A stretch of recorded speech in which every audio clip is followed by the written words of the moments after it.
परमपिता परमात्मा पूर्ण ब्रह्म सर्व सृष्टि रचनहार कबीर देव जी, कबीर परमेश्वर जी हम सभी आत्माओं के पिता हैं, परम पिता हैं। ये सबके उत्पादक हैं।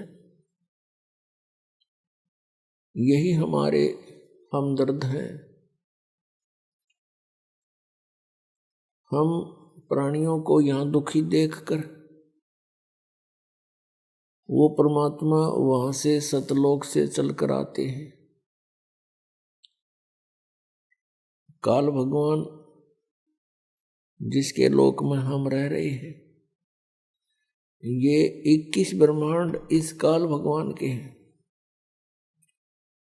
इस काल भगवान के द्वारा फैलाए गए अज्ञान को समाप्त करने के लिए वो परमात्मा अपने निज स्थान सतलोक से चलकर गति करके यहाँ आते हैं। ये उस परमात्मा का विधान है। और अपनी नेक आत्माओं को, अच्छी आत्माओं को, दृढ़ भक्त को वो आकर के मिलते हैं, उनको ज्ञान से परिचित कराते हैं। ये विधान है परमात्मा का। ऐसे गुण हैं भगवान के। पुण्यात्माओं, जब से ये आत्मा भगवान से, परमात्मा से अलग हुई है, बिछुड़ी है, उसी दिन से इसको परमात्मा के अभाव का एहसास हो गया था।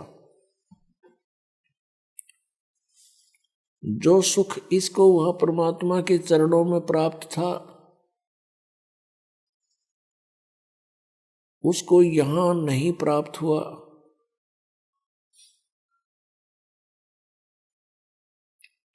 उसकी खोज में ये इधर उधर भटक रही है उसी दिन से। इसका कोई विकल्प इसको मिल नहीं रहा। इस कारण से इसने इस झूठे सुख को ही सुख मान लिया। इस काल भगवान ने हमें यहां उलझाए रखने के लिए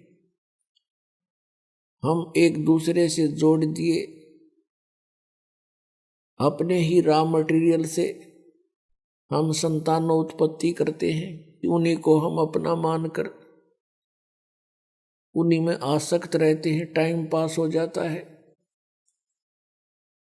और ना जाने कब किसकी मृत्यु हो जाती है। छोटे छोटे बच्चे होते हैं, पिता की मृत्यु होगी, कोई और कमाने वाला नहीं।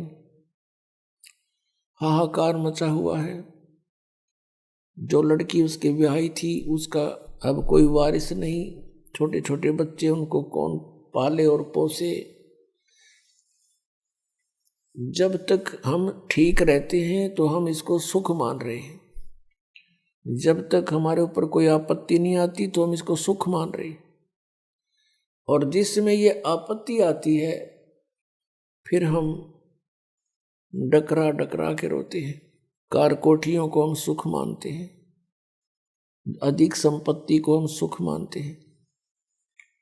तो हमने यही विकल्प मान लिया यहाँ कि यही सुख है। लेकिन आत्मा फिर भी संतुष्ट नहीं है। राजाओं ने राज त्याग दिए कि ये सुख ठीक नहीं, उनको अच्छा नहीं लगा वो। उन्होंने फिर परमात्मा, वो सुख कहाँ ढूंढना चाहा? जंगल में, वन में। क्योंकि परमात्मा मिलने से ही सर्व सुख प्राणी को होता है। तो जब से ये आत्मा भगवान से, परमात्मा कबीर देव जी से, सत्य पुरुष जी से बिछुड़ी है, उसी दिन से उसकी खोज कर रही है। इस काल भगवान को डर लगा रहता है कि कहीं इन जीवों को परमात्मा का ज्ञान ना हो जाए। यदि इनको परमात्मा का ज्ञान हो गया, ये सभी यहाँ से भाग जाएंगे, यहाँ किसी की रुचि नहीं रहेगी। और इस काल भगवान को एक शाप लगा हुआ है, 1,00,000 मानव शरीरधारी प्राणियों का नित आहार करने का, जिसके लिए इसने हम सबको यहाँ पाल रखा है, रोक रखा है और बलपूर्वक हमसे सब क्रियाएं करा रहा है। परमेश्वर स्वयं आते हैं इस काल के द्वारा फैलाए गए अज्ञान को समाप्त करने के लिए। तब तक हम इतने अनजान बना दिए जाते हैं अज्ञानी ऋषि महर्षि संतों के द्वारा, गुरुओं के द्वारा, जो काल से प्रेरित काल के दूत बनकर आते हैं, कि हम परमात्मा को पहचान भी नहीं सकते, क्योंकि परमात्मा का विधान बदल दिया जाता है।